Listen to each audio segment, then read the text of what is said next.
Ramadan malam ke-27 seharusnya dipenuhi doa. Tapi di lereng Gunung Arjuno, Raras Ayuning Tias justru menjawab panggilan yang tak terlihat. 23 tahun, ambisius, keras kepala, solo hiking demi gengsi dan FOMO meski masih pemula. Ia ingin satu foto di puncak, bukti bahwa dirinya berani. Ia tidak percaya pada cerita pasar setan. Sampai malam itu, di tengah hutan yang terlalu sunyi, terdengar suara ramai seperti pasar.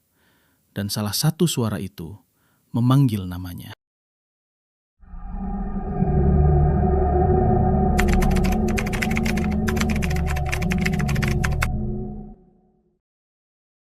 Namanya Raras Ayuning Tias, usianya 23 tahun, lahir dan besar di Sidoarjo.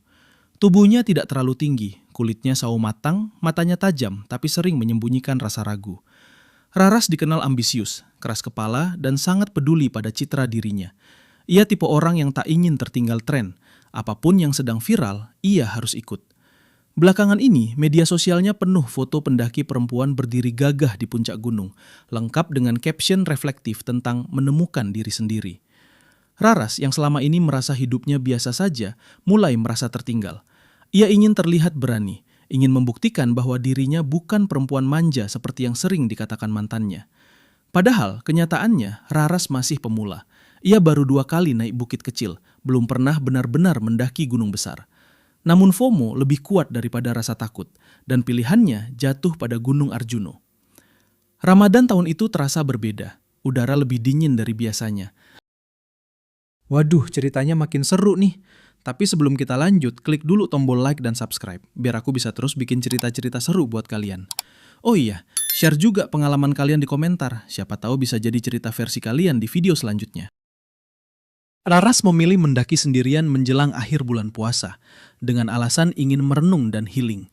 Ia bahkan sempat mengunggah story, solo hiking, Ramadan journey, wish me luck. Beberapa orang memperingatkannya untuk tidak naik sendirian. Apalagi Arjuno dikenal memiliki cerita tentang pasar gaib di malam hari. Raras hanya tertawa kecil. Ah, cerita orang kampung, gumamnya. Ia memulai pendakian siang hari, berpuasa. Awalnya semua terasa normal. Hutan Arjuno menyambutnya dengan aroma tanah basah dan suara serangga. Langkahnya mantap meski napasnya cepat habis. Menjelang maghrib, ia tiba di area hutan yang lebih rapat. Kabut mulai turun perlahan seperti tirai tipis yang menelan cahaya. Ia berbuka dengan air dan kurma seadanya. Sendirian, sunyi, terlalu sunyi. Tak ada suara pendaki lain, tak ada angin besar. Bahkan dedaunan pun seperti menahan napas. Setelah sholat maghrib, ia melanjutkan perjalanan sedikit untuk mencari tempat datar mendirikan tenda. Lalu, di antara kabut, samar-samar terdengar suara. Gemuruh pelan, seperti banyak orang berbicara bersamaan. Raras berhenti. Ia mengerutkan kening. Suara itu makin jelas. Tawa, tawar-menawar. Suara seperti pedagang memanggil pembeli. 5.000, murah, murah. Raras menelan ludah. Pasti pendaki lain, pikirnya, mencoba logis. Tapi anehnya, cahaya tak terlihat. Tidak ada sinar headlamp. Tidak ada bayangan manusia. Hanya suara. Keramaian seperti pasar malam. Padahal waktu menunjukkan pukul 8 malam. Di tengah hutan, saat Ramadan. Di ketinggian yang seharusnya kosong. Jantungnya mulai berdetak lebih cepat. Suara itu seperti bergerak mengelilinginya. Mbak Yu, sini, mampir dulu. Raras membeku. Suara itu sekarang jelas memanggilnya. Kabut menebal. Udara tiba-tiba terasa jauh lebih dingin. Ia teringat sekilas cerita tentang pasar setan Arjuno. Tentang suara rama yang tak boleh disahut. Tapi rasa penasaran lebih kuat daripada rasa takutnya. Ia melangkah satu langkah ke arah suara itu. Lalu satu lagi. Dan kabut di depannya perlahan membuka seperti pintu. Di baliknya, tampak cahaya temaram kekuningan, seperti lampu minyak, dan siluet orang-orang berdiri berderet. Diam, menatap ke arahnya. Raras tidak sadar, sejak tadi suara azan Isya yang seharusnya terdengar dari kejauhan, tidak pernah terdengar sama sekali. Dan langkahnya terus mendekat. Kabut itu terbuka seperti tirai yang disibakkan tangan tak kasat mata. Raras berdiri terpaku. Di hadapannya benar-benar ada pasar.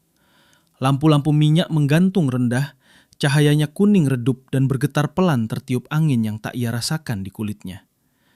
Lapak-lapak kayu berjajar rapi, tikar digelar, orang-orang berlalu lalang. Terlalu jelas untuk disebut halusinasi, terlalu nyata untuk disebut mimpi. Aroma kemenyan tipis bercampur bau tanah basah. "Silahkan Mbak Yu, baru datang ya? Cari apa?" Suara-suara itu kini tidak bergema, tidak samar. Mereka berbicara tepat di dekat telinganya. Raras menoleh pelan. Orang-orang itu memakai pakaian seperti zaman lama, kebaya kusam, lurik, kain jarik. Wajah mereka tertunduk. Tidak ada yang benar-benar memperlihatkan mata. Aneh. Tak satu pun dari mereka terlihat bernapas. Dada mereka diam, tidak naik, tidak turun. Ini cuma sugesti. Raras berbisik pada dirinya sendiri. Ia meraih ponselnya. Tidak ada sinyal. Baterai 87%. Ia mengangkat kamera. Layar ponsel menyala. Tapi di layar yang terlihat hanya hutan kosong dan kabut tebal. Tidak ada pasar. Tidak ada orang. Tangannya mulai gemetar. "Mbak Yu, lihat langsung saja. Jangan pakai itu." Suara berat itu terdengar tepat di belakangnya. Raras menoleh cepat. Seorang lelaki tua berdiri sangat dekat. Terlalu dekat. Kulitnya pucat kelabu. Bibirnya tipis kebiruan. Senyumnya terlalu lebar. Matanya kosong. Benar-benar kosong. Seperti lubang hitam tanpa bola mata. Raras tersentak mundur, tapi tubuhnya terasa berat. Kakinya seperti terbenam tanah. "Lagi puasa ya?" bisik lelaki itu. Raras membeku. Bagaimana makhluk ini tahu? Tiba-tiba seluruh pasar menjadi sunyi. Tak ada lagi suara tawar-menawar. Tak ada lagi tawa. Semua kepala perlahan terangkat. Dan kini ia bisa melihat mata mereka. Kosong. Hitam legam. Serempak menatapnya. "Berbuka di sini saja," ucap seorang perempuan dengan suara retak. "Kami juga berbuka." Beberapa lapak kini berubah isi. Bukan makanan. Bukan minuman. Tapi potongan tanah merah basah. Segenggam daun kering. Dan sesuatu yang tampak seperti jari manusia yang sudah menghitam. Raras menahan napas. Ia mencoba membaca ayat yang ia ingat. Bibirnya gemetar. Bismillah. Seketika angin berembus kencang. Lampu-lampu minyak padam bersamaan. Gelap. Total. Dalam gelap itu, suara ramai kembali pecah. Namun kini bukan seperti pasar. Melainkan seperti ribuan orang berbisik di dalam tanah. "Jawab, Mbak Yu. Balas. Beli. Mampir." Tangan-tangan dingin menyentuh pergelangan kakinya. Raras menjerit. Ia menarik tubuhnya, meraba-raba tanah, mencoba berlari tanpa arah. Cabang-cabang pohon mencakar wajahnya. Nafasnya memburu. Dadanya sesak. Tiba-tiba, bruk! Ia terjatuh. Kepalanya membentur sesuatu yang keras. Dunia berputar. Suara-suara itu menjauh. Menjadi gema. Menjadi samar. Menjadi hening. Ketika Raras membuka mata, ia sudah berada di dalam tendanya. Sleeping bag membungkus tubuhnya. Headlamp tergantung redup di atas. Jam menunjukkan pukul 03.12 dini hari. Sahur. Semua terasa normal. Terlalu normal. Apakah tadi hanya mimpi karena kelelahan dan puasa? Raras terduduk pelan. Keringat dingin membasahi tengkuknya. Lalu ia menyadari sesuatu. Sepatunya.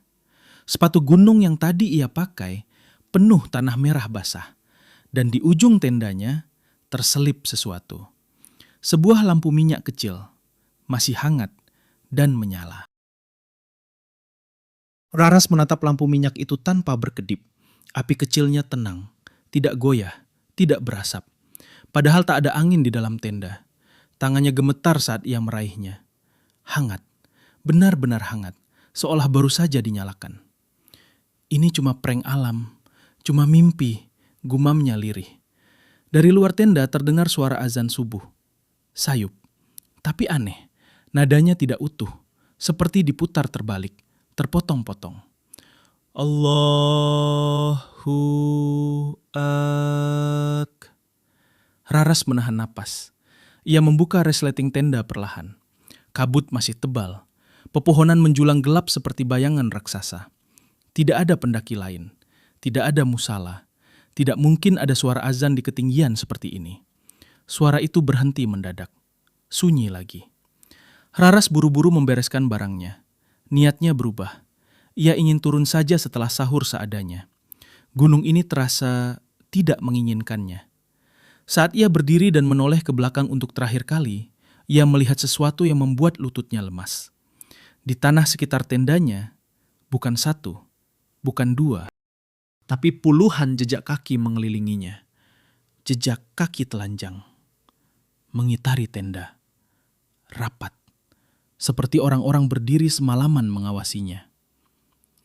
Raras mundur perlahan, lalu suara itu kembali, lebih dekat, lebih jelas, seperti tepat di antara pepohonan di depannya. Mbak Yo? Ia menoleh. Kabut di sisi kanan perlahan menipis, dan pasar itu ada lagi, lebih dekat dari semalam. Lampu-lampu minyak menyala serentak. Orang-orang itu berdiri diam, tidak lagi berjualan, tidak lagi bergerak, hanya menunggu. Di tengah-tengah mereka berdiri lelaki tua bermata kosong itu. Kali ini ia tersenyum lebih lebar. Sudah mampir, belum bayar. Raras menggeleng cepat. Aku nggak beli apa-apa. Suara lelaki itu berubah dalam, bergema seperti keluar dari tanah. Kamu jawab panggilan. Raras teringat, semalam, langkah pertamanya, langkah keduanya. Ia memang mendekat. Ia memang memenuhi panggilan itu. Itu cukup. Tiba-tiba tanah di bawah kakinya terasa lembek, seperti lumpur hidup. Tangannya mencoba meraih pohon terdekat, tapi batangnya dingin dan licin seperti kulit basah. Dari balik pasar itu, suara ramai mulai terdengar lagi. Tapi kali ini bukan tawar-menawar, melainkan takbir. Namun nadanya sumbang, patah, tertawa di sela-selanya. Allahu Akbar, hahaha. Raras menjerit. Ia berlari membabi buta menuruni jalur. Air matanya bercampur keringat. Dahan-dahan memukul wajahnya. Napasnya hampir putus. Di belakangnya suara langkah kaki telanjang mengikuti. Banyak, serempak, cepat, lebih cepat dari larinya. Kabut menebal hingga ia tak bisa melihat tanah di depannya. Dan kakinya menginjak kosong. Tanah itu ternyata tepi jurang kecil yang tertutup ilalang. Tubuh Raras terjungkal. Ia sempat berpegangan pada akar. Sesaat, hanya sesaat. Di atasnya, samar-samar ia melihat siluet orang-orang pasar berdiri berjejer di tepi jurang. Menunduk, menatapnya. Lelaki tua itu maju satu langkah. Puasa itu menahan diri, senyumnya melebar. Bukan menantang yang tak terlihat. Akar yang dipegang Raras perlahan terlepas. Tangannya tergelincir, dan tubuhnya jatuh ke dalam kabut putih yang menelan semuanya. Suara ramai itu pecah bersamaan, lalu sunyi. Beberapa hari kemudian, tim pencari menemukan tas Raras tak jauh dari jalur resmi Gunung Arjuno. Tendanya kosong, tak ada tanda perlawanan, tak ada jejak tergelincir yang jelas. Hanya satu benda aneh yang ditemukan di dalamnya. Sebuah lampu minyak kecil, masih berbau hangat, padahal tak ada bahan bakar di dalamnya. Dan sejak kejadian itu, beberapa pendaki yang naik saat malam Ramadan mengaku mendengar satu suara baru di antara keramaian pasar gaib. Suara perempuan muda, tertawa pelan, seperti sedang menawarkan sesuatu. Murah, mampir dulu.